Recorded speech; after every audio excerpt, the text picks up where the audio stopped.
15 минутта дайын болатын өте дәмді әрі оңай печеньенің рецептісін ұсынатын боламын. Сіздер де жасап көріңіздер. Сіздермен болған мен Айзада. Каналға тіркеліп қолдап қойыңыздар. Бізге ең алдымен айранымыз бен ас содамызды жақсылап реакцияға түскенге дейін араластырамыз. Осылай міне көпіріп дайын болған кезде жұмыртқамызды және қантымызды, майымызды құйып, қант ерігенге дейін араластырамыз. Каналыма тіркеліп, лайк басып, қолдап қойыңыздар.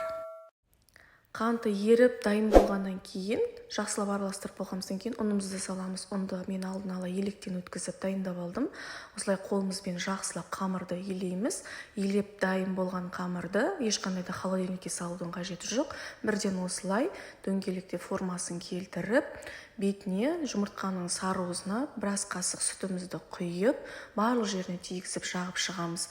Жұмыртқамызды жағып болғанымыздан кейін бетіне өзіңіз үйде қандай жаңғақ бар, соны пайдаланып бетіне қойсаңыздар да болады.